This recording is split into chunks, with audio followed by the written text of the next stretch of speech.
do one simple thing. Listen carefully to every single word. I guarantee 80 to 90% of this topic will be ready in your mind right now. Physics is actually very easy. Physics, grade 11, National Book Foundation, Chapter 1, Numerical Problems. Total 8 numericals in Chapter 1, Physics, National Book Foundation. First numerical, second numerical. Numerical में जो given find या करना है और फिर solution, इस तरह तमाम न्यूमेरिकल. सेकंड है थर्ड न्यूमेरिकल, फोर्थ न्यूमेरिकल, हमारे पास फिफ्थ न्यूमेरिकल, सिक्स्थ, सेवन और न्यूमेरिकल 8. टोटल 8 न्यूमेरिकल्स हैं. तो 8 यहाँ पर जगह नहीं, हम लास्ट में फिर करेंगे. अब ये 8 न्यूमेरिकल्स को भी हम सीख लेंगे, लेकिन इन 8 के अलावा बोर्ड के पेपर में जो चेंजिंग हो सकती है वो भी हम डिस्कस करेंगे. और चेंजिंग वही स्टूडेंट समझ सकेंगे जो स्टूडेंट यहाँ पर सॉल्यूशन से पहले स्टेटमेंट को समझेंगे, जो बुक में स्टेटमेंट लिखी हुई है. ज़्यादातर स्टूडेंट सॉल्यूशन पे फोकस करते हैं, पेपर में मार्क खा जाते हैं, नंबर नहीं आते उनके पे. आपने सॉल्यूशन से ज़्यादा स्टेटमेंट पे तवज्जो देनी है, स्टेटमेंट को समझना है. जिसको स्टेटमेंट समझ आ गई उसको 50% आंसर समझ आ जाता है ऑलरेडी. पेपर में जो चेंजिंग होती है उसको वो भी समझ आ जाती है, क्योंकि उसको ये स्टेटमेंट समझ आ जाती है. तो जो चेंजिंग होगी वो भी समझ आ जाएगी. तो भी चेंजिंग क्या हो सकती है ये भी डिस्कस करेंगे. और स्टेटमेंट समझाऊंगा, स्टेटमेंट आपने ध्यान से समझनी है, या बुक से समझ लें या आपको पास हर न्यूमेरिकल की स्टेटमेंट यहाँ साइड पे स्क्रीन पे शो होगी, तो वहाँ से रीड करके आपने स्टेटमेंट को समझना है. और फर्स्ट न्यूमेरिकल स्टार्ट करते हैं. फर्स्ट न्यूमेरिकल की statement, estimate number of heart beats in a life of 60 years. Simple word में, कोई शख्स जिसकी 60 साल उम्र है, तो 60 साल में उसका जो हार्ट है, जो दिल है, ये कितनी दफ़ा धड़का है, इसके हार्ट बीट, मतलब कि 60 साल में दिल कितनी दफ़ा उसका पंप हुआ है, ये हमने फाइंड करना. तो एक सेकंड में 70 टाइम्स एक जो सेहतमंद इंसान है और जो रेस्ट की हालत में भाग रहा नहीं है, जिसको सांस नहीं चढ़, दिल की धड़कन तेज नहीं है, जिसकी नॉर्मल रेस्ट की हालत में एक सेहतमंद इंसान की जो हार्ट बीट है वो 1 मिनट में 70 टाइम हमारा दिल पंप करता है. उसकी heart beat 70 beats per minute है. आप यहाँ से चेक कर सकते हैं, 1 मिनट में जो पल्स आएंगी हार्ट की वो 70 होंगी सेहतमंद इंसान की. 60 to 100 के बिटवीन होती है, जो एवरेज वैल्यू हम 70 यूज करते हैं. अच्छा, गिवन क्या है, अभी स्टेटमेंट से डाटा के निकालना है. गिवन हमें गिवन क्या है, 60 ईयर्स. 60 ईयर्स गिवन है. 60 ईयर्स क्या है, टाइम, 60 साल की उम्र तक का वक्त, टाइम है. ये फ्रीक्वेंसी यहाँ पर गिवन नहीं, लेकिन हार्ट बीट का जिक्र तो आपको पता होनी चाहिए. जो दिल की फ्रीक्वेंसी होती है वो कितनी होती है. फ्रीक्वेंसी मतलब कि 1 मिनट में कई दफ़ा दिल पंप कर रहे हैं. फ्रीक्वेंसी क्या है, नंबर ऑफ साइकिल्स पर यूनिट टाइम.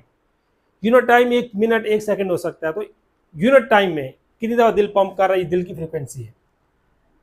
यूनिट टाइम में कितनी इलेक्ट्रोमैग्नेटिक वेव के सिग्नल पास हो रहे हैं, वो उस इलेक्ट्रोमैग्नेटिक वेव की फ्रीक्वेंसी होगी. तो यूनिट टाइम में मतलब कि 1 मिनट में वेव्स पास हो रही है तो वेव की फ्रीक्वेंसी, 1 मिनट में जितनी दफ़ा हार्ट बीट पंप हो रही हो तो हार्ट की फ्रीक्वेंसी. तो ये हार्ट की फ्रीक्वेंसी याद रखनी है कि ये गिवन नहीं है न्यूमेरिकल में, लेकिन पता होना चाहिए आपको. अब फाइंड क्या करना है हमने, टू फाइंड करने बताया कि estimate the number of heart beats, number of heart beats find करनी है 60 ईयर्स में. ये हमने फाइंड करना है. एन क्या, number of heart beats. Solution में हमारे पास फॉर्मूला है, फ्रीक्वेंसी को टाइम के साथ मल्टीप्लाई करेंगे. 1 मिनट में 70 है, तो जो टाइम है टोटल उससे मल्टीप्लाई करेंगे तो हमारे पास टोटल आ जाएंगी फ्रीक्वेंसी. मैं इसको जरा फिर एक्सप्लेन कर दूँ. अभी ये एन इसी तरह यहाँ पर नीचे आ जाएगा.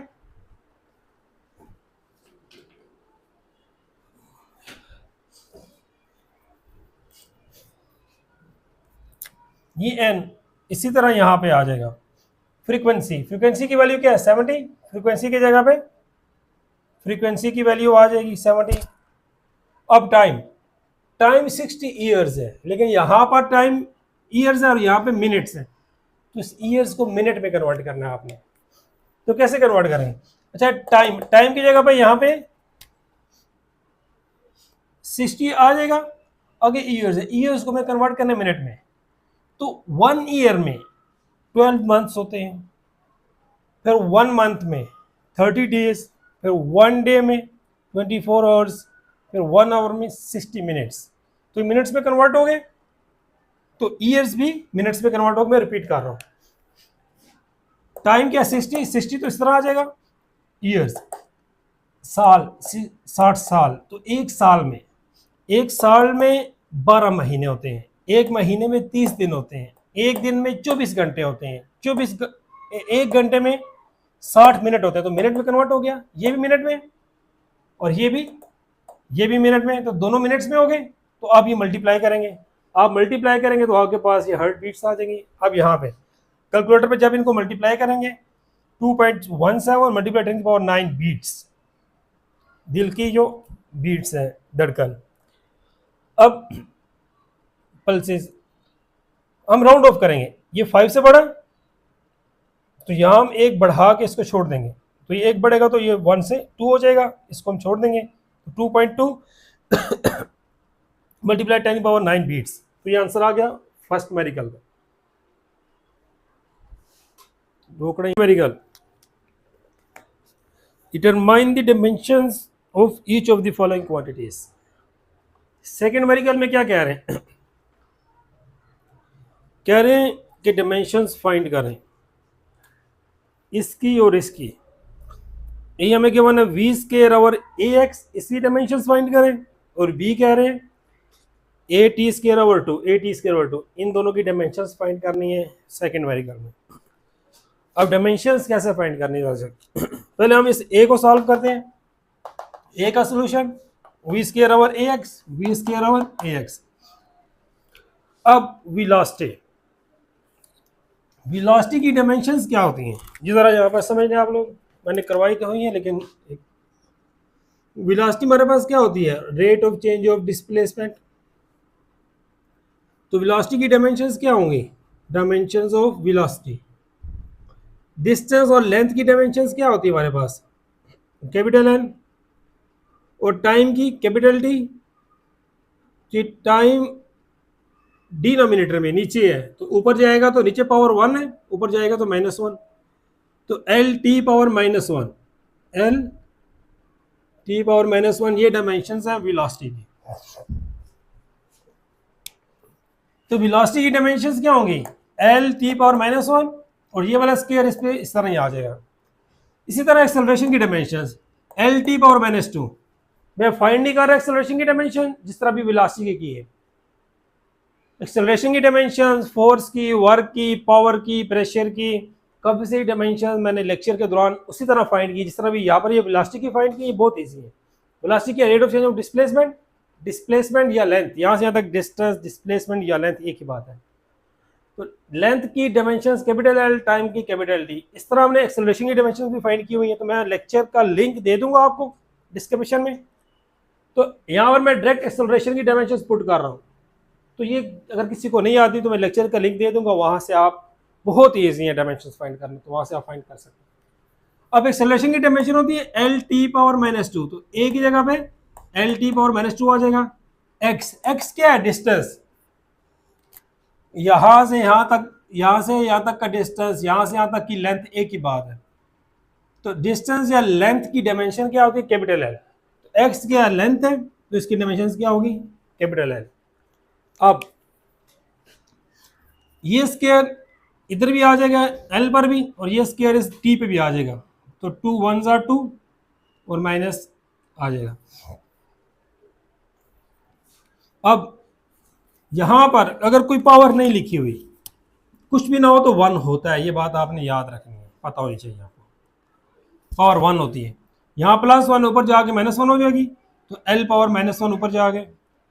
ये टी की पावर -2 है, तो ऊपर जाकर +2 हो जाएगी, तो टी की पावर +2 हो जाएगी जब ऊपर आएगी।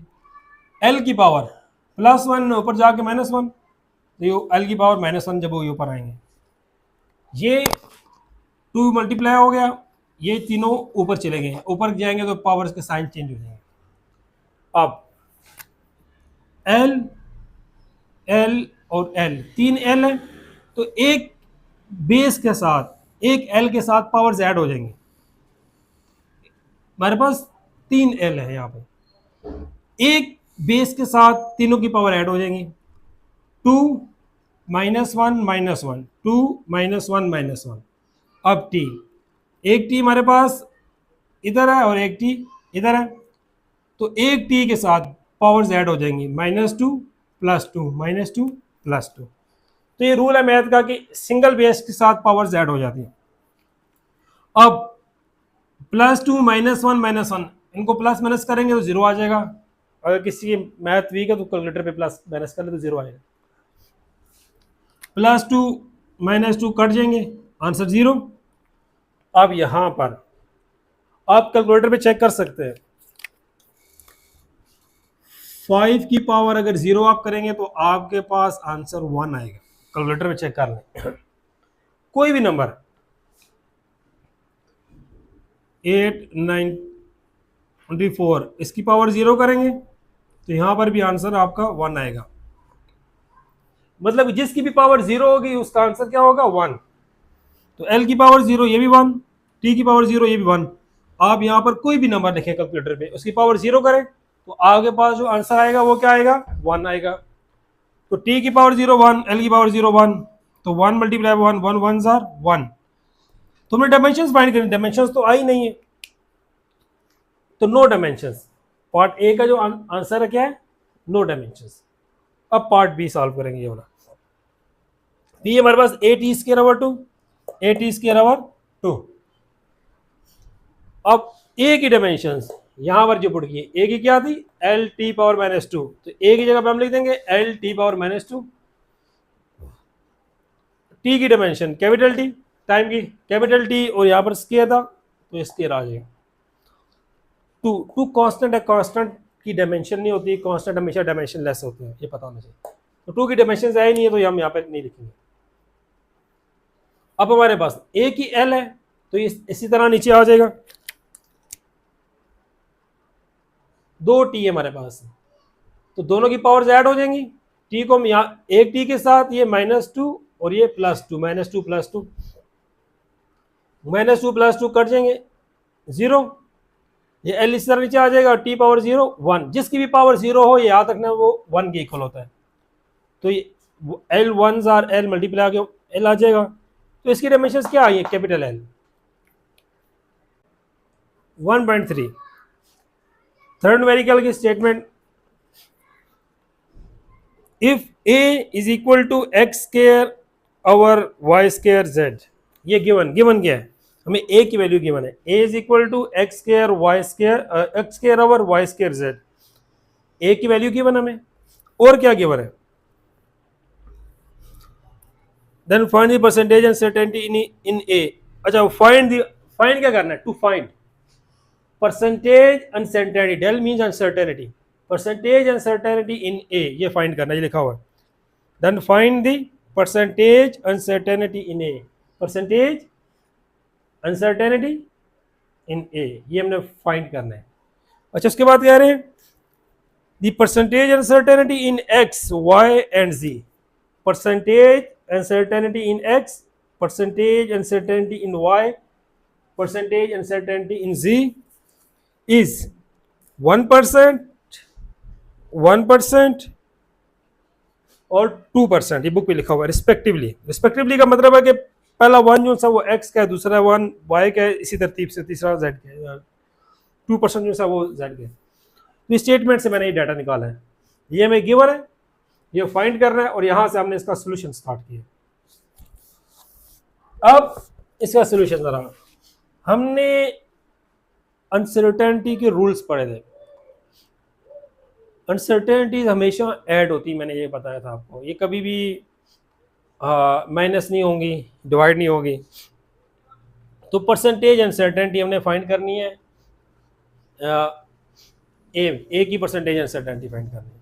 तो ए इन तीनों की इक्वल है, तो percentage uncertainty in x, percentage uncertainty in y और परसेंटेज अनसर्टेनिटी इन जेड, तो हमने पावर रूल पढ़ा था कि पावर जो सी थी वो परसेंटेज अनसर्टेनिटी से मल्टीप्लाई हो जाती है, और ये तीनों ये डिवाइड हो रहे हैं, लेकिन अनसर्टेनिटीज इनकी ऐड होंगी मल्टीप्लिकेशन और डिवीजन में, परसेंटेज अनसर्टेनिटीज इनकी ऐड होती हैं। तो ये तीनों ऐड हुई, ये भी ऐड हो रही है, ये भी ऐड हो रही है, एक्स की वाई की जेड की तीनों ऐड हो रही है आपस में, पावर मल्टीप्लाई हो जाती है। पावर मल्टीप्लाई हो रही है किससे?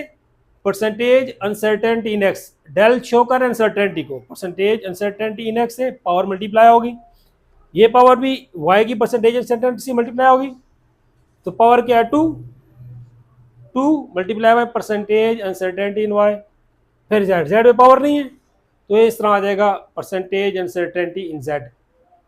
पावर 1 है, 1 लिखे, यहाँ पर नहीं लिखा होता तो यहाँ पर भी आप लिखे या ना लिखे, बात एक ही है, कोई फर्क नहीं पड़ता, परसेंटेज अनसर्टेनिटी इन जेड। अब हमने ये इसी तरह नीचे आ गया हमारे पास, ये इसी तरह नीचे आ गया, 2 भी इस तरह नीचे आ गया, ये भी इस तरह सारे सारा। अब इसकी वैल्यू पुट की है, परसेंटेज अनसर्टेनिटी इन एक्स, ये गिवन है, परसेंटेज अनसर्टेनिटी इन एक्स की वैल्यू क्या है 1%, तो इसकी जगह पे ये हमने 1% इसकी वैल्यू पुट कर दी, ये प्लस भी इस तरह नीचे आ गया, ये 2 भी इस तरह नीचे आ गया। परसेंटेज अनसर्टेनिटी इन वाई, इसकी वैल्यू गिवन है, परसेंटेज अनसर्टेनिटी इन वाई की 1%, तो ये वैल्यू हमने यहाँ पे इसकी पुट कर दी, ये प्लस इस तरह नीचे आ जाएगा, ये 1 है, यहाँ पर लिखे ना लिखे तो कोई फर्क नहीं पड़ता, 2 1s are 2, 3 1s are 3, 5 1s are 5, तो कोई फर्क नहीं पड़ता, z 1s are z। तो ये परसेंटेज अनसर्टेनिटी इन z की वैल्यू क्या है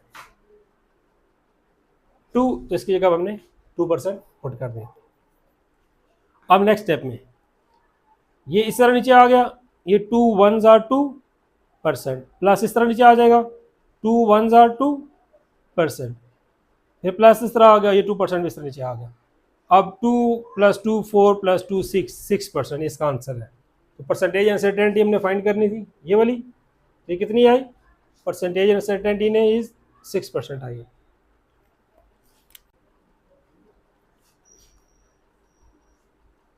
फोर्थ न्यूमेरिकल नंबर 1.4, इसकी statement a spherical ball of radius r, मतलब क्या मैं गिवन गया, इस न्यूमेरिकल में आप देखेंगे स्टेटमेंट में आप गिवन एक फार्मूला गिवन है F = CRV, गिवन क्या F = CRV, और फाइंड क्या करना है, यहाँ पे लिखा हुआ है drive the SI base unit for constant C, SI unit of C find करना, ये लिखा हुआ है। ये दो मेन चीज़ें जो हमें गिवन फार्मूला है, C के यूनिट्स फाइंड करने हैं SI, यहाँ से सोल्यूशन स्टार्ट हो रहा है। बाकी स्टेटमेंट आप पढ़ लें, पेपर में इसे कंफ्यूज करने के लिए यदि स्टेटमेंट लिखी जाती है, बाकी जो हमारे काम की चीज़ है न्यूमेरिकल में वो यही है।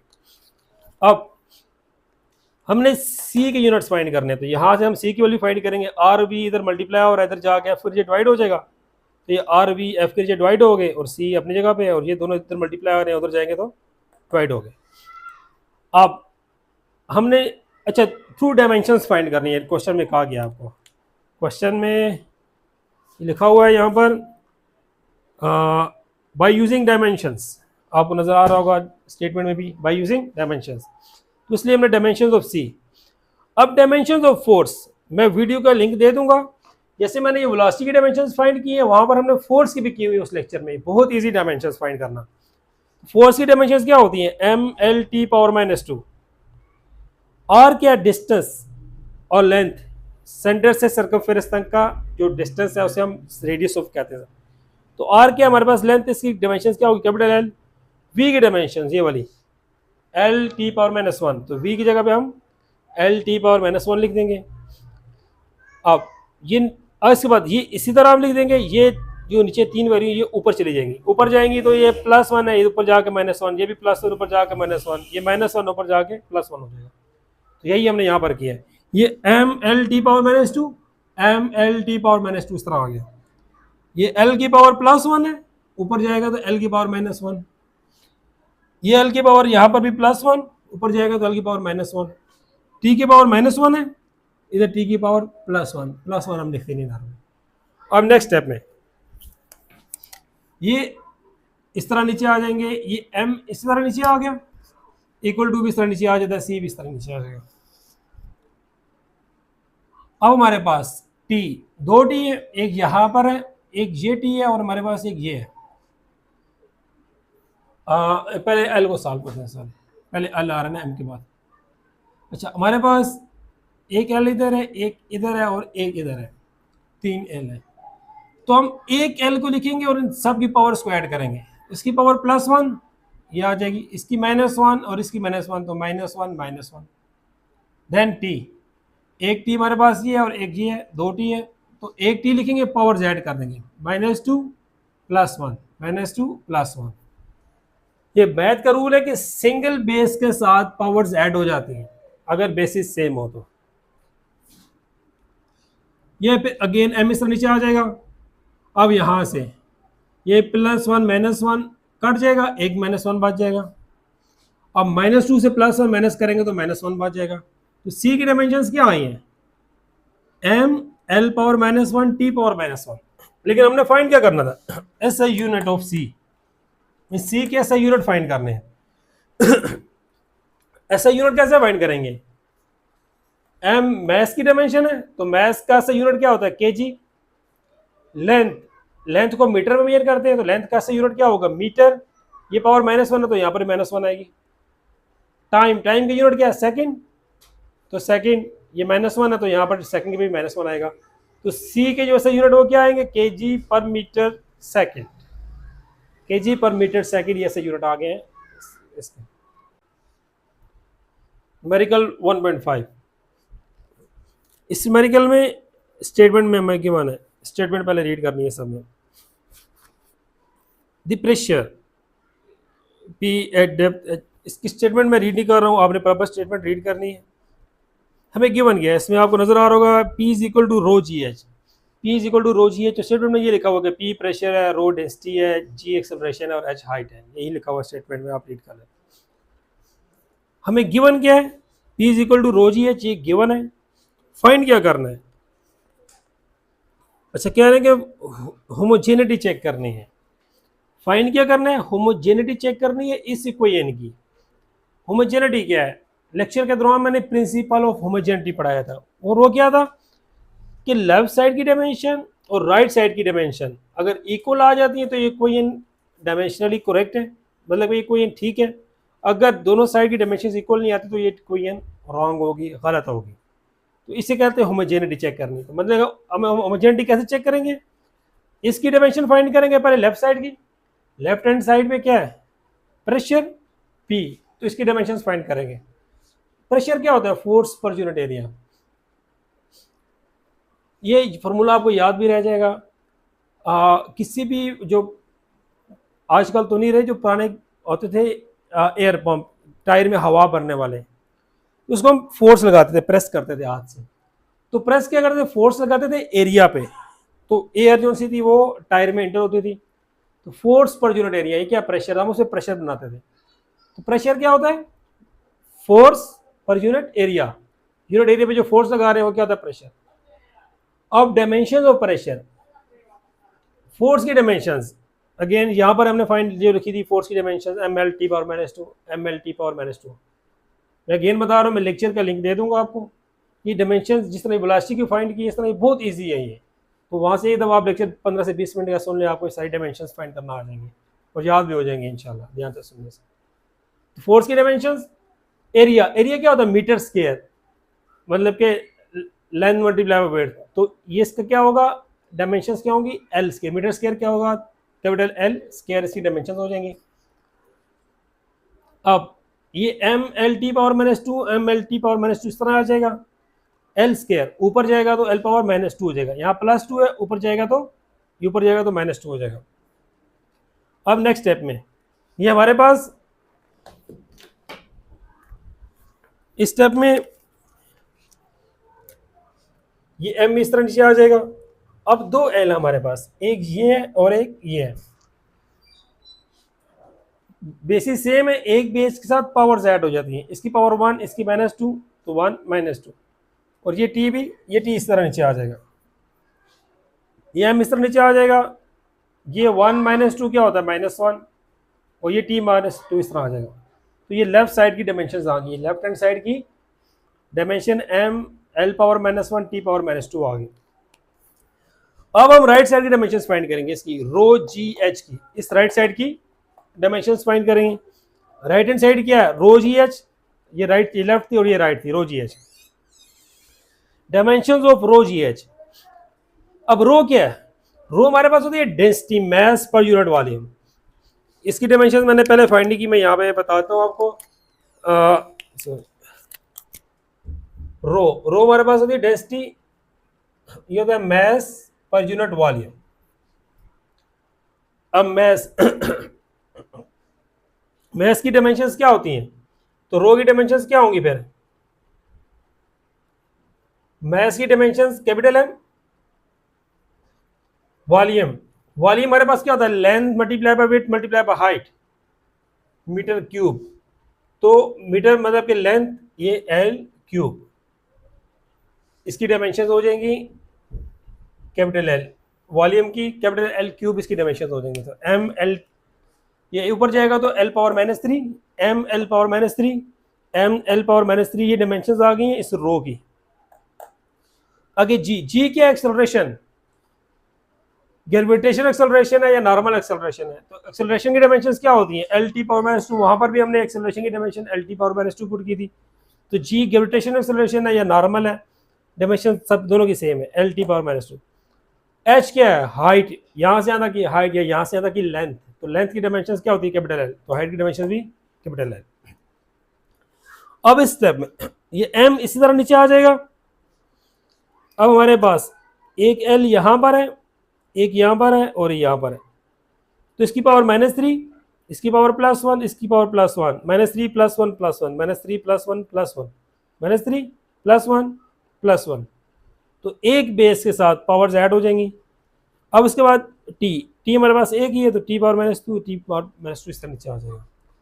अब नेक्स्ट स्टेप में ये इसी तरह रो जी एच आ जाएगा, ये इक्वल टू भी इस तरह ही यहाँ पर आ जाएगा, एम भी इसी तरह आ जाएगा, ये -3 +1 +1, ये -1 हो जाएगा, और टी पावर -2, टी पावर -2 आ गया। अब लेफ्ट साइड की डायमेंशंस क्या थी, m l power -1 t power -2, और राइट साइड की dimension m l power -1 t power -2, दोनों सेम आ गई।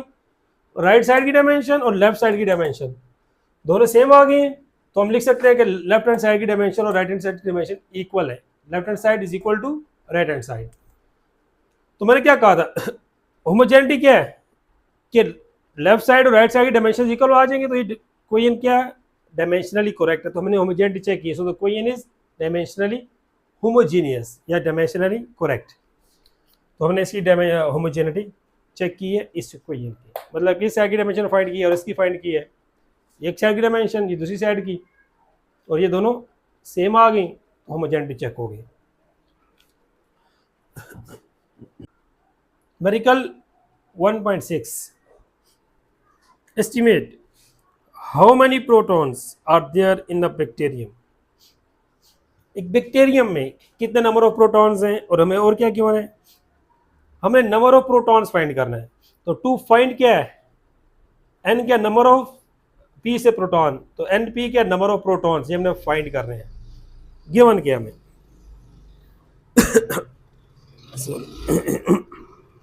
गिवन हमारे पास mass of bacterium as mass of bacterium 10 power -15 kg,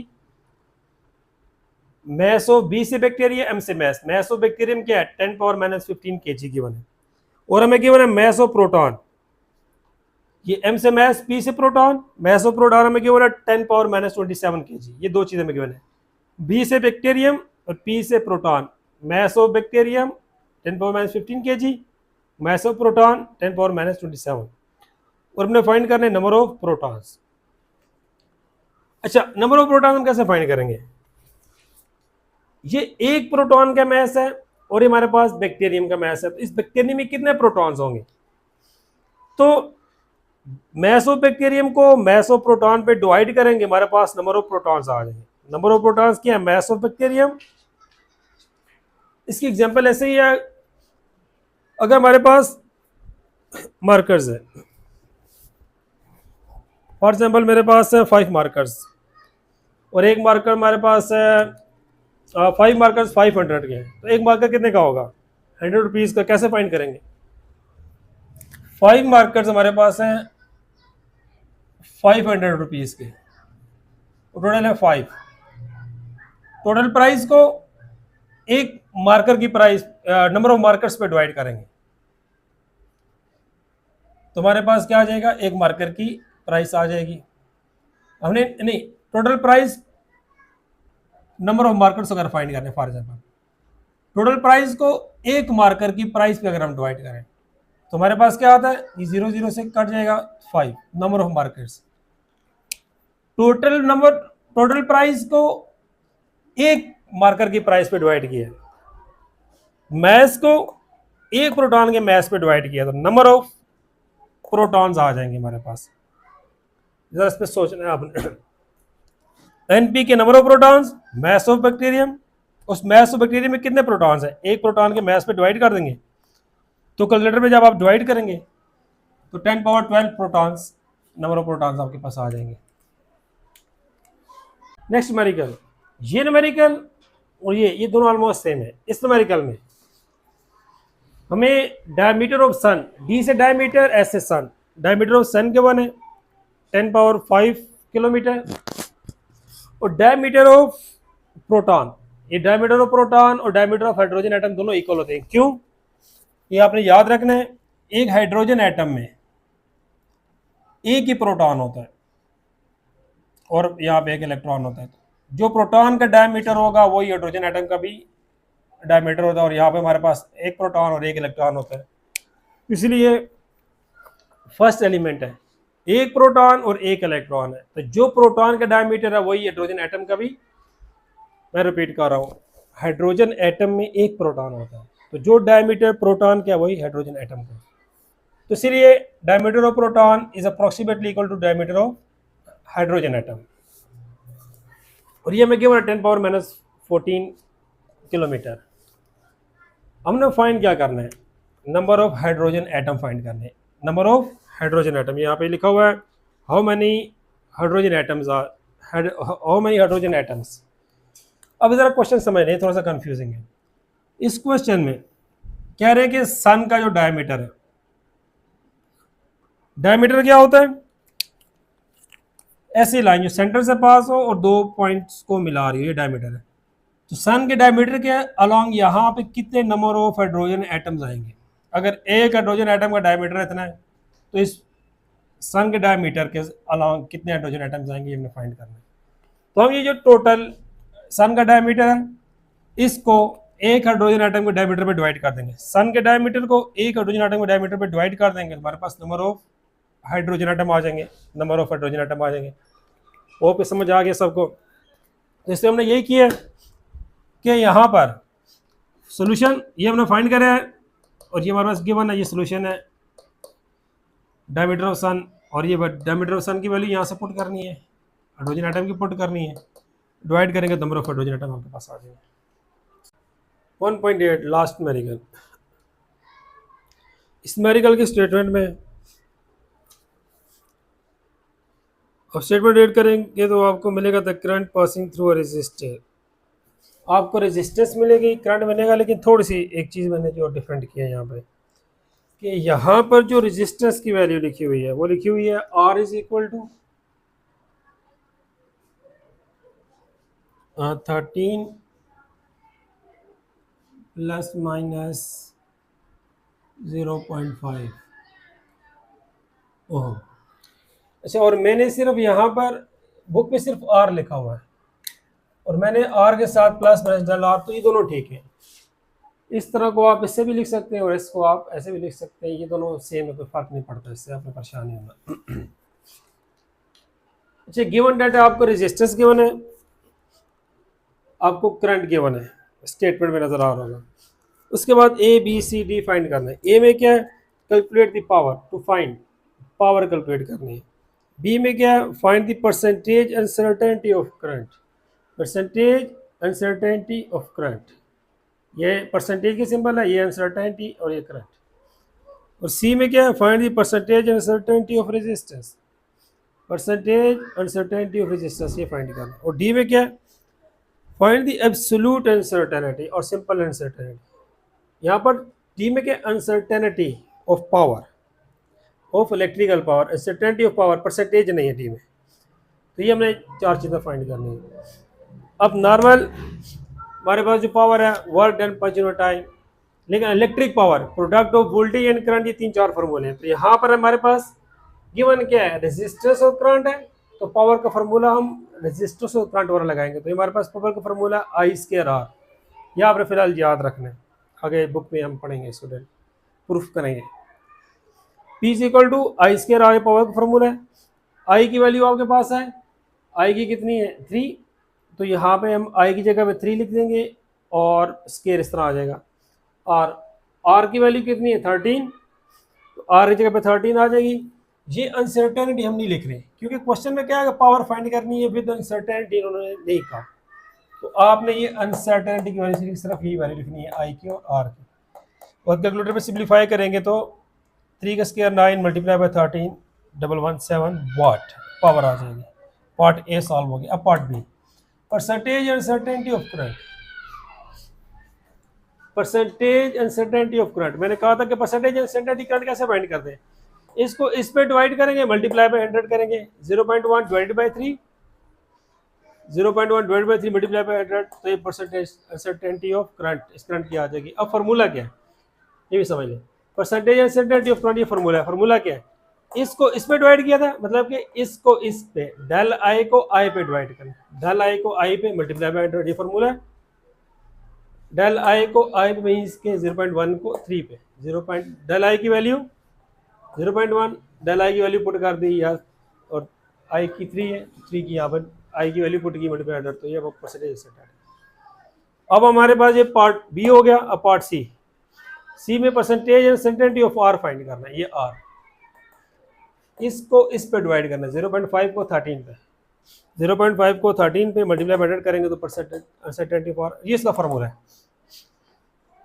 इसको इस पे, मतलब के डेल आर को आर पे, ये फार्मूला, डेल आर को आर पे मल्टीप्लाई करना है, डिवाइड करना है, मल्टीप्लाई बाय 100 करना है, तो परसेंटेज अनसर्टेनिटी ऑफ आर आ जाएगी। ये आर की वैल्यू 13 है और डेल आर की 0.5, डेल आर की 0.5, आर की 13, ये आपके पास आ जाएगा आंसर। अब पार्ट डी, ये लास्ट पार्ट।